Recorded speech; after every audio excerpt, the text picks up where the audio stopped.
Bienvenue dans le Live Bazar, la radio en direct et en couleur. Merci d'être venu pour cette deuxième émission. Nous sommes donc en direct depuis la Maison de la musique et de la danse de Bagneux, ce dimanche 19 décembre. Et nous recevons aujourd'hui Fanny Vicens et Jean-Étienne Sotti, qui composent le duo Xamp. Donc bienvenue à eux.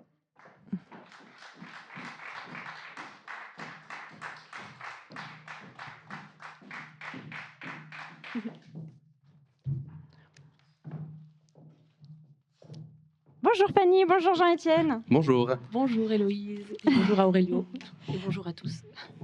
Donc, merci beaucoup d'avoir accepté notre invitation. Nous allons passer 30 minutes ensemble, faire votre portrait, discuter avec vous, et puis découvrir votre carte blanche. Donc, ça sera le concert Pulse. Et vous allez nous en parler tout à l'heure. Et puis, vous allez aussi créer donc, la nouvelle pièce de Juan Pablo Carreño, qui est donc un compositeur qui a beaucoup collaboré avec vous. On en parlera plus tard. Et qui est donc une commande de Live Bazar. Et nous en parlerons dans quelques instants, car maintenant, c'est l'heure du portrait.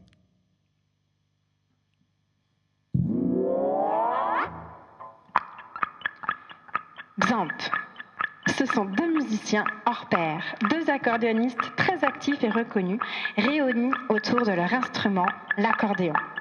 Fanny Vicens et Jean-Étienne Sotti, tous deux de formation classique et sortis des grandes écoles européennes. Duo d'interprètes, mais ils aiment également se définir comme chercheurs et inventeurs. Leur point de départ, une grande réflexion autour des possibilités de leur instrument qu'ils définissent comme hybride dans l'histoire, à la fois à vent et à clavier, et donc ils dépassent toutes les limites. Fanny Vicens et Jean-Étienne Sotti recherchent en premier lieu une immersion dans le son, une expérience acoustique musicale dans leurs concerts, une approche plutôt organique de l'instrument dans la matière et dans le son. Ils souhaitent également garder la richesse sonore de l'accordéon tout en explorant ses limites de la microtonalité à l'électronique en passant par des projets pluridisciplinaires. C'est dans l'esprit de ne surtout pas dénaturer l'accordéon qu'ils créent, en partenariat avec le luthier Philippe Imbert, un puis deux accordéons microtonales. Un instrument qui fait la part belle à la création et attire de nombreux compositeurs. Ils travaillent autour de deux axes, d'une part la création et de l'autre la transcription et adaptation d'un répertoire plus classique. Vous pourrez ainsi les entendre par exemple dans du Couperin ou du Stravinsky. Xamp est donc à la fois un instrumentarium et la réunion de deux univers, deux personnalités engagées dans la création et qui souhaitent par-dessus tout faire, vous l'aurez compris, rayonner leur instrument. Tes réactions sur ce portrait ? Tout est dit, c'est super. Bravo. J'ai pas trop dit de bêtises. Non. Aucune. Parfait. Donc, dans un premier temps, expliquez-nous d'où vient le nom Xamp et sa prononciation. Alors nous, on dit Xamp. Xamp.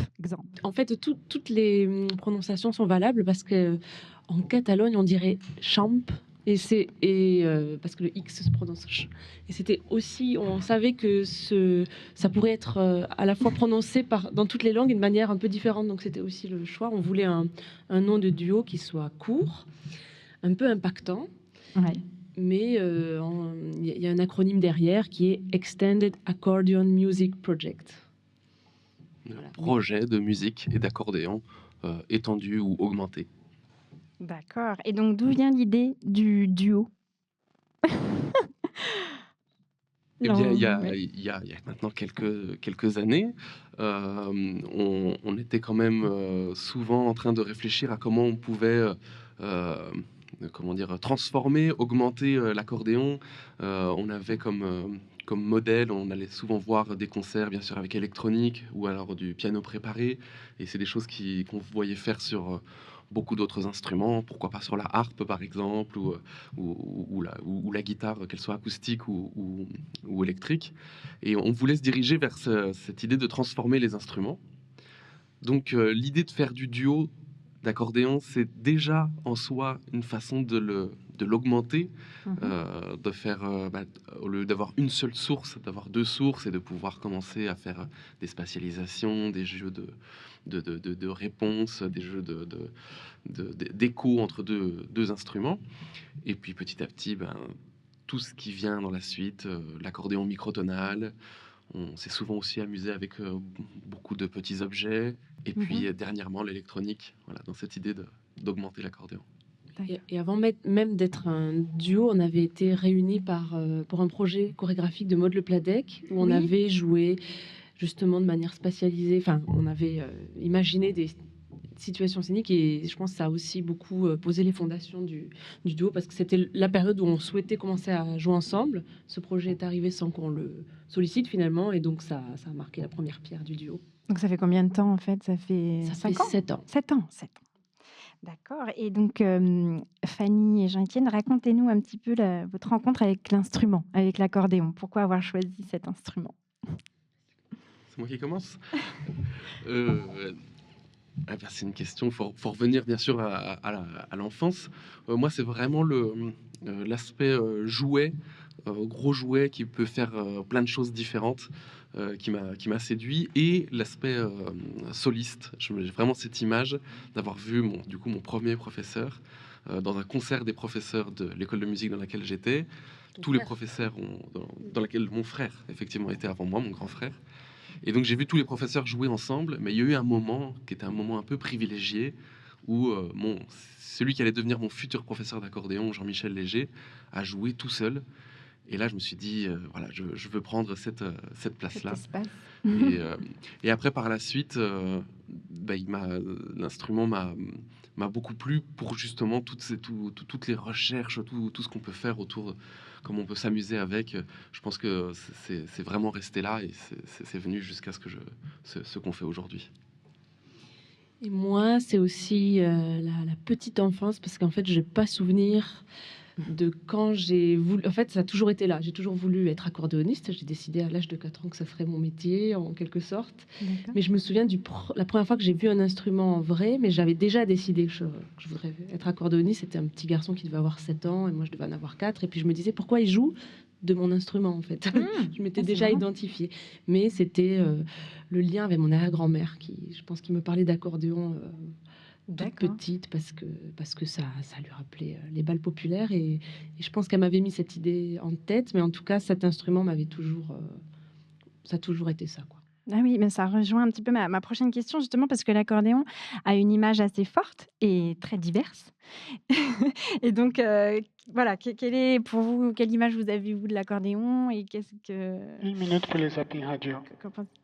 Qu'en pensez-vous de l'image qu'on a de l'accordéon, qui est fort? On parle souvent des racines populaires de l'instrument. Moi, folklorique. Je n'arrive pas à m'identifier à cela, même si j'adore cette part de l'histoire de l'accordéon.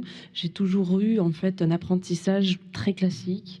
J'ai fait beaucoup de musique traditionnelle, mais pas à l'accordéon. Donc j'adore le monde des musiques populaires, mais moi, j'arrive pas à me projeter dans le répertoire populaire de l'accordéon, tout en écoutant ce répertoire. Voilà, pour moi, c'est vraiment un instrument à clavier qui peut jouer toute la musique de la Renaissance à nos jours, et surtout un instrument très contemporain, évidemment.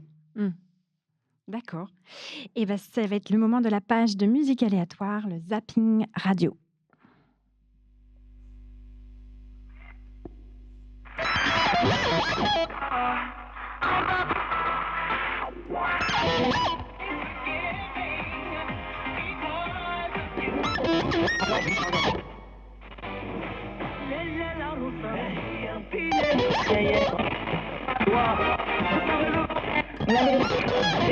J'ai que t'as besoin dans l'eau, ça.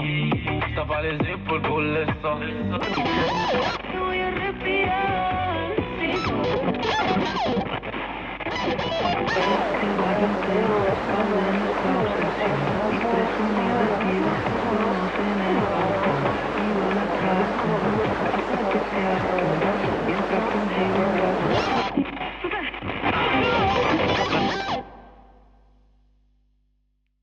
Une réaction?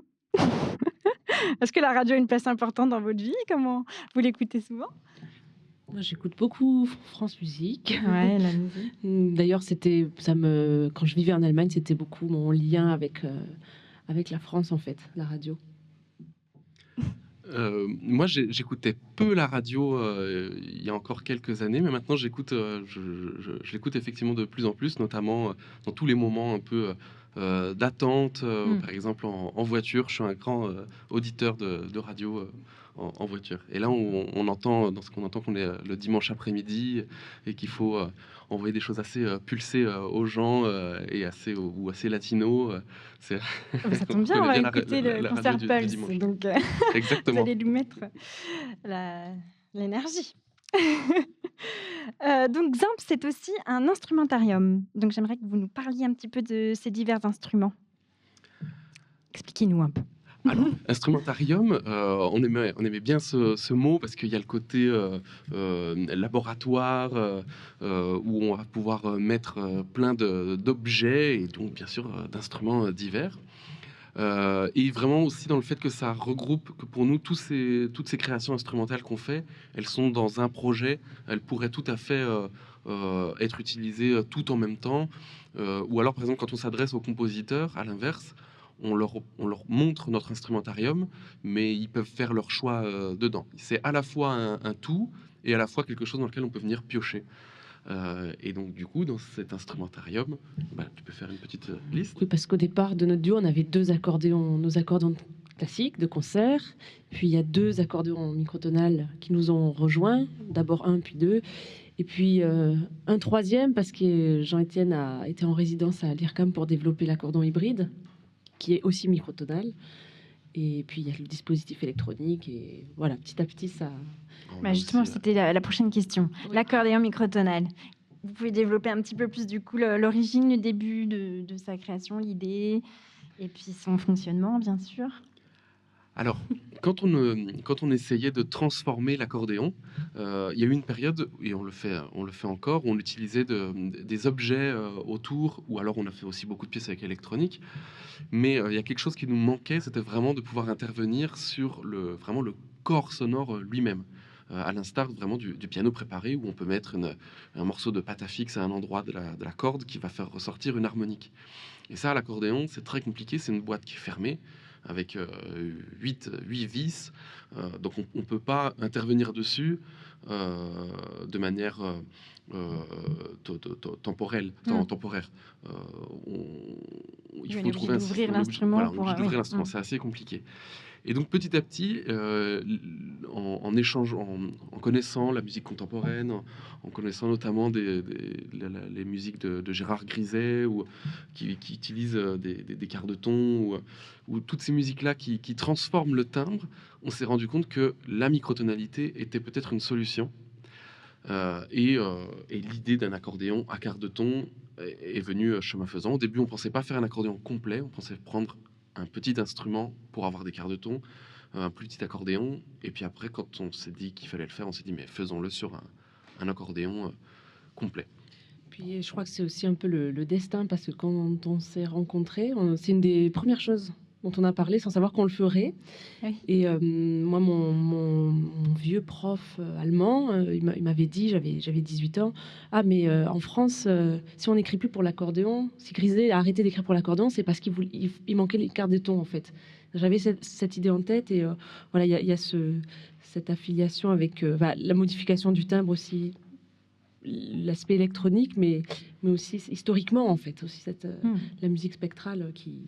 On voulait voir si en mettant des quarts de ton, l'accordéon serait... Mais si j'ai bien compris, l'accordéon que vous avez microtonal, vous pouvez jouer aussi sans... C'est ça l'idée du départ, c'était de ne pas changer l'idée même de l'accordéon, mais de pouvoir avoir un troisième... Voilà, on voulait vraiment pouvoir garder la nature première de l'accordéon. Et donc, du coup, on avait un cahier des charges assez précis. On ne voulait pas que ça augmente le poids, par exemple. On ne voulait pas que ça transforme notre manière d'en jouer. On ne voulait pas rapprendre un tout nouvel instrument ou un tout nouveau clavier. Voilà, on voulait beaucoup de choses en même temps. Et finalement, on a réussi à trouver un bon compromis qui fonctionne, qui depuis quelques années maintenant fonctionne vraiment bien, qui nous permet d'avoir les quarts de ton sur tout l'ambitus de l'accordéon, mais de pouvoir en jouer aussi de manière classique. On peut jouer du Bach, ça. on peut jouer la sequenza de Berio, qui n'est pas du tout prévue. Vous n'avez pas avec besoin cœur béton. d'avoir 40 000 Non. accordéons à Tout côté. est... D'accord. Oui, il faut appeler les actualités sportives. Est-ce que vous êtes sportif ou est-ce que vous écoutez des émissions de sport? Pas du tout. Pas trop. Ben, l'accordéon, c'est déjà un sport C'est en déjà soi. bien, hein, oui, c'est donc, j'ai lourd. fait de l'accordéon. Ça fait les muscles. Voilà, Donc c'est la c'est- minute de l'actualité sportive. Chega a hora de transmissão do estádio. Apita o árbitro. Pela branca, Ronaldo, torcedor do Brasil, para o Grêmio, para o Hamburgo, na capital japonesa. A bola está com Paulo para o Magalhães. Depois a bola está aberta, está formando de qualquer maneira, Rodney. Volta a bola, fica dominada, mas está de Caio. Caio domina. Vira para Paulo, está para Magalhães, o Paulo, a bola foi agora. Fez uma jogada bonita, não tem Paulinho. Entra aqui para o Renato, deixa para a Cira. Cira toca para o Amigo. O Amigo não fica na linha presa. O Grêmio precisa novamente de uma personalidade em campo. A bola recuada para a bola, está para o Magalhães, entrega para o Grêmio, para o Grêmio, para a esquerda. Subida a máquina, tricolor, a bola aberta na ponta esquerda. Caindo para Caio, dominando. Atenção para a jogadora também, volta pela do centro. Ele levanta na ponta do gol, para a frente, não desvia a vaga para o Ronaldo, para a frente, para a frente.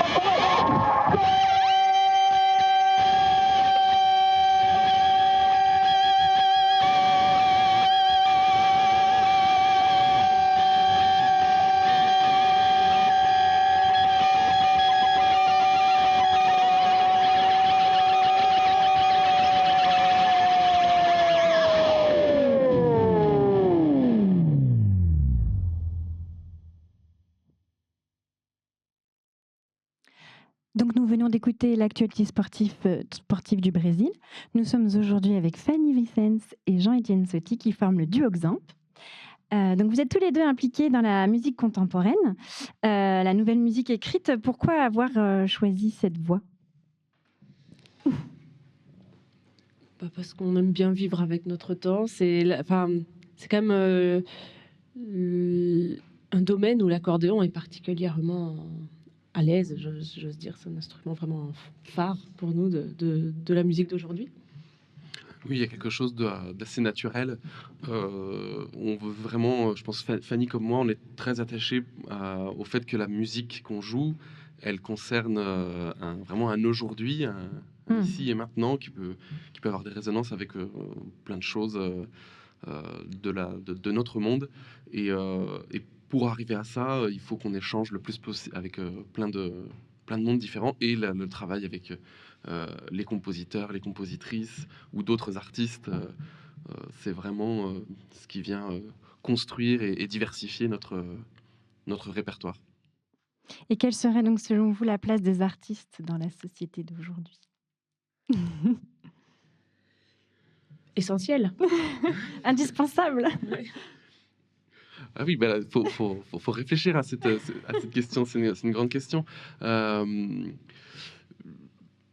que la musique, pour le cas de la musique contemporaine, il me semble que ça nous permet de vivre quelque chose peut-être d'associer des états corporels.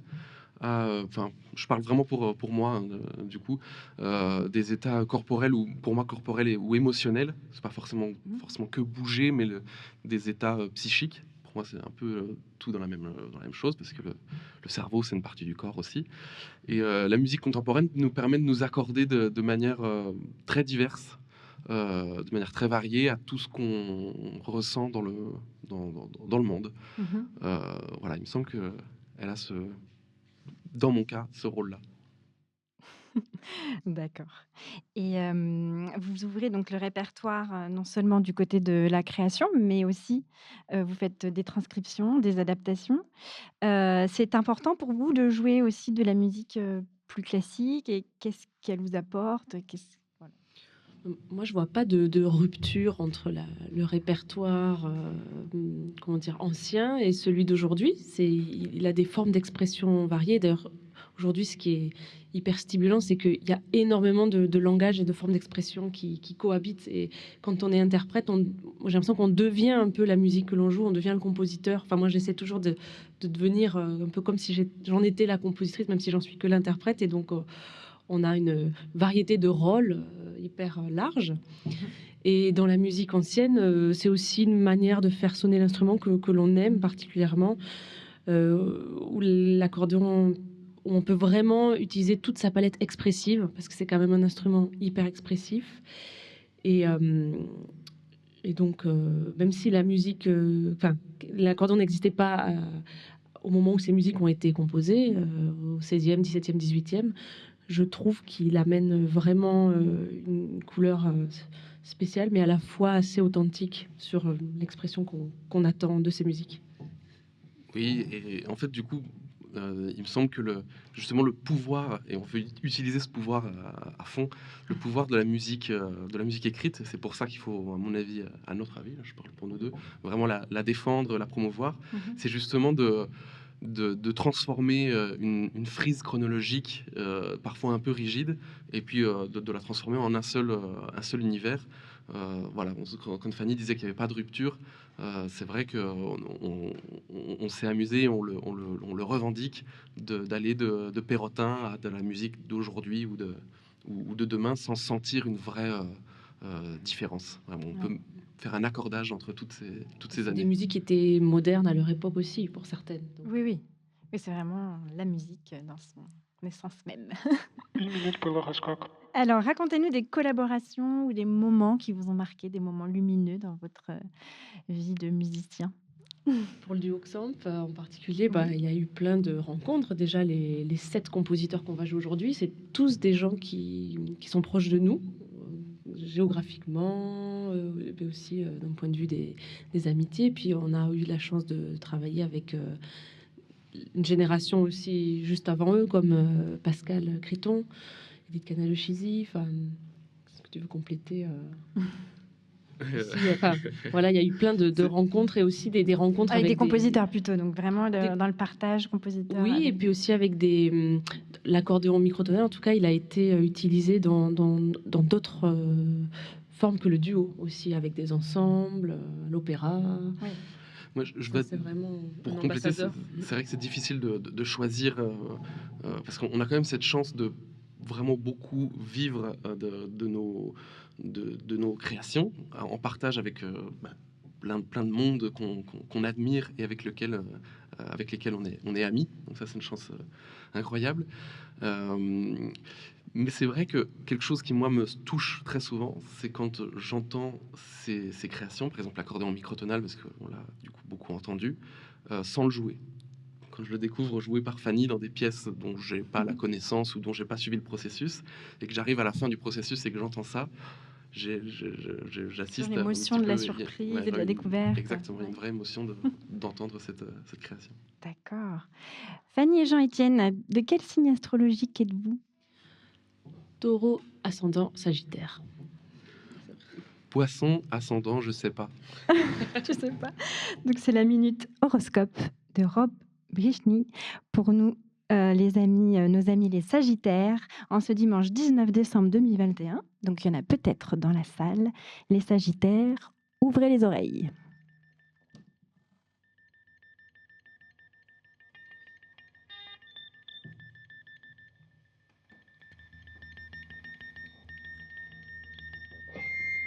Les prochains mois t'invitent à redéfinir le sens du mot sacré et à approfondir ton lien au sacré.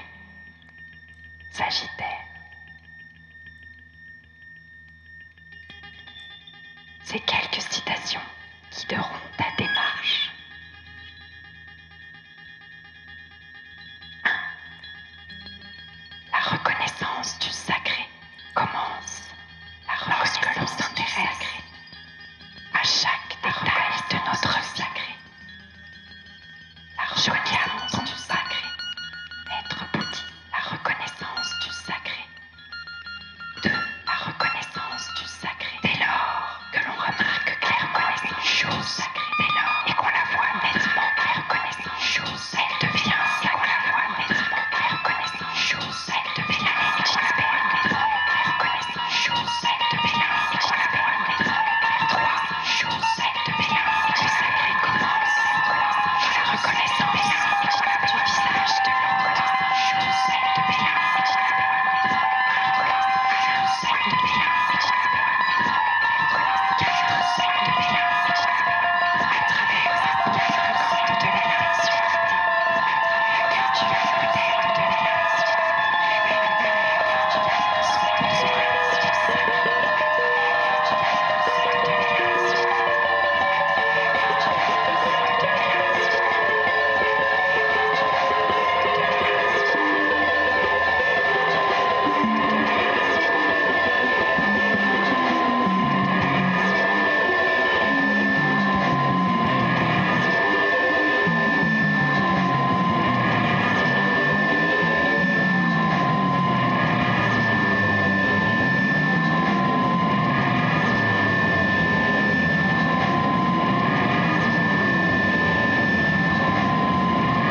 sommes de retour avec le magnifique et passionnant duo Xamp. Parlez-nous maintenant de votre carte blanche. Le projet Pulse, donc, pouvez-vous nous en dire 2 mots, nous parler des différents compositeurs, de l'idée, etc. Alors, à l'origine du projet Pulse, il y a un dispositif qui fait du coup partie de l'instrumentarium Xamp, qui est un dispositif qui se définit d'une manière assez vague, qui est l'utilisation de nos accordéons microtonales, en l'occurrence, et d'électronique. On voulait de ce côté-là aller voir un petit peu du côté de ce qui se fait dans la guitare électrique, notamment de tous ces pédaliers, de toutes ces manières de transformer le son, d'avoir un rapport instrumental, mais avec toute la panoplie électronique qu'on peut découvrir. Et puis, il y avait aussi une deuxième idée, et c'est ce qui a donné peut-être plus le mot pulse, c'était avec ce dispositif-là de rentrer dans une musique qui soit assez corporelle, qui touche au sens propre du terme, dans l'idée de vraiment aller un peu toucher l'auditeur, parce qu'il nous semble que justement l'électronique, elle permet de tordre un peu le son, de le rendre plus pointu, plus aiguisé parfois. Voilà, on avait vraiment ce côté-là entre toucher le public et créer des nouveaux sons un peu plus, peut-être un peu plus méchants, plus touchants. Et du coup, Pulse pour nous, c'est à la fois ce côté corporel où on peut parfois utiliser la pulsation, ce qui va avoir tendance à faire bouger un peu les corps, mais aussi Pulse comme pousser, vraiment heurter parfois. D'accord. La pulsation, tout ce mot-là, ça a aussi pour étymologie le principe de... Ce n'est pas que la répétition, c'est aussi pousser, heurter. L'impulsion. Voilà, ça a donné d'ailleurs l'impulsion. D'accord. Et donc, vous avez fait des commandes à des compositeurs, 7, c'est ça? Alors, Juan Pablo s'ajoute parce D'accord, que c'est il six, était et puis après, c'était le cahier des charges de la pièce de Juan Pablo était vraiment celui qu'on a ensuite développé avec les 6 autres. Donc, dans l'ordre, aujourd'hui, vous entendrez d'abord la pièce de Juan Pablo dont on va parler, mais la pièce de Florent Caron-Darras, puis Adrien Tribucchi. Voilà, dans l'ordre. Ensuite, Daniel Cabanzo, non, David Udry, Daniel Cabanzo, Giulia Lorusso et Michel Agnès. D'accord. Et vous leur aviez donné quelque chose de précis, c'est ça? Tu disais qu'il y avait un cahier des charges? Non, c'était en termes de longueur, parce que ce sont des pièces assez brèves qu'on va enchaîner aujourd'hui. C'est des mini-pièces, des sortes de miniatures. 3 à 5-6 minutes. Voilà, et puis d'utiliser le dispositif, mais là, vraiment que chacun s'en empare tel qu'il le souhaite. Donc, ça donne justement des résultats très différents. On avait aussi deux figures de la musique, soit très pulsée, soit électronique. On fait un peu un appel du pied à Steve Reich, et aussi à Pauline Oliveros, qui était une accordéoniste mais américaine, et qui a été une grande compositrice de musique électronique. Donc certains s'en sont plus ou moins inspirés, parfois les ont peut-être même un peu plutôt rejetés au contraire, mais voilà, on leur a présenté ces deux figures-là, qu'ils avaient le droit ou soit de s'en inspirer, soit au contraire de les rejeter. Qu'on ne joue pas ce soir, mais qu'on intègre dans des versions longues. Et là, au contraire des pièces, ce sont des pièces longues d'une quinzaine de minutes. Donc, c'était aussi l'idée de faire des ruptures dans le programme avec des pièces à la temporalité un peu étirée, comme chez Steve Reich, et puis des miniatures plus courtes et plus impactantes. D'accord. Et donc, vous allez interpréter la création de Juan Pablo Carreño, donc Estudio sobre la Resistencia 2. Donc, étude sur la résistance 2, c'est ça. Donc, Juan Pablo, vous connaissez bien et connaît bien l'instrument, puisqu'il a déjà écrit pour l'accordéon microtonal, notamment dans son opéra La Digitale. Donc, comment s'est passée cette collaboration avec lui et puis pour cette pièce en particulier? Ah oui, alors c'est la 3e pièce où il utilise l'accordéon microtonal, et en fait on avait fait connaissance parce que j'avais joué dans une de ses pièces pour accordéon, 12 instruments avant, et guitare électrique, AOCA, et puis ensuite il a intégré l'accordéon microtonal. Donc là, il a repris certains gestes en fait de la digitale, parce qu'après la digitale, l'opéra, il y avait eu une suite tirée de la digitale avec orgue, 2 accordéons, à nouveau des instruments avant. Et donc là, il a repris certains gestes, mais c'est vraiment une pièce nouvelle. Donc, on n'a pas retravaillé ensemble sur l'instrument parce qu'il le connaissait déjà vraiment bien. Il connaît les timbres, en fait. Et puis nous aussi, on connaît l'univers de Juan Pablo. On connaît vraiment... Donc, je pense qu'au niveau de la recherche des timbres, des registres, c'est dans la continuité de ce qu'on avait fait. Mais ce qui est nouveau, c'est que les 2 accordéons sont ensemble.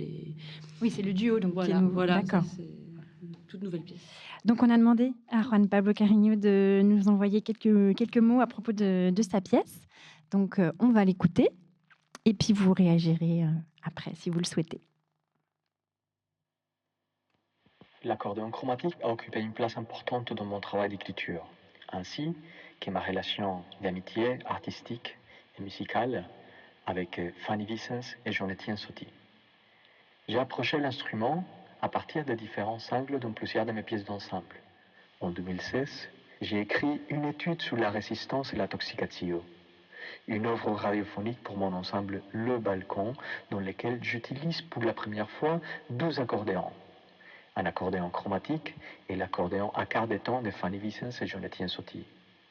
Cette œuvre est un cycle de 5 études dans lesquelles je développe des couleurs trouvées dans mon opéra et des procédures d'amplification que j'ai pu expérimenter dans mes œuvres Punto Muerto et Auca.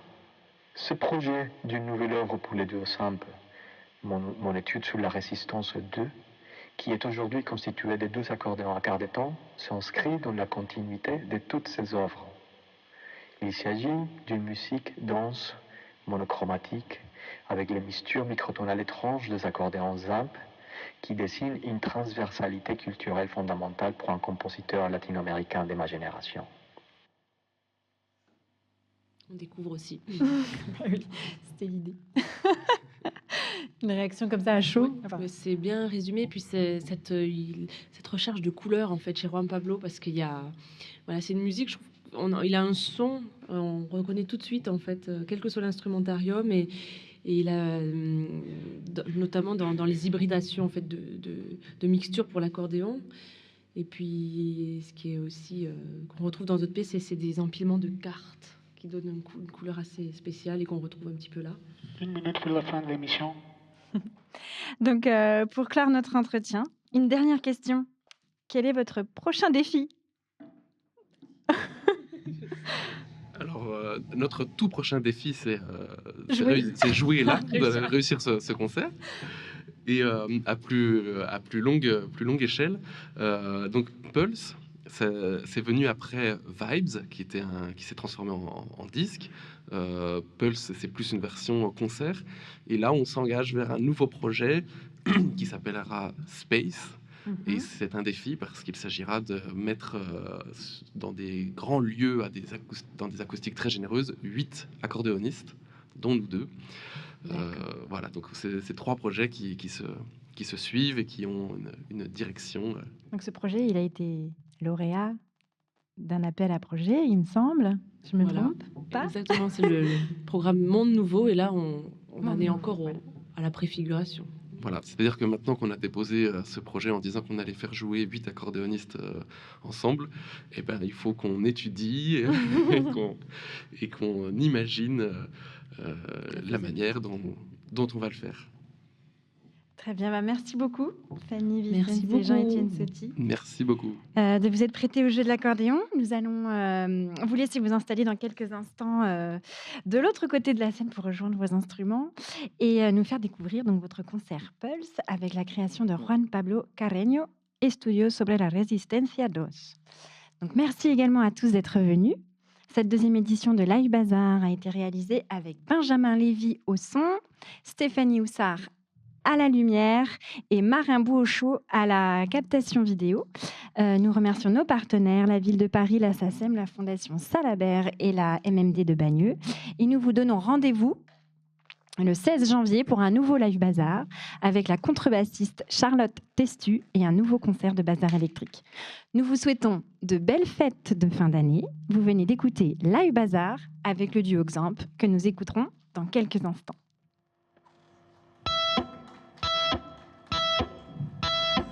Thank you.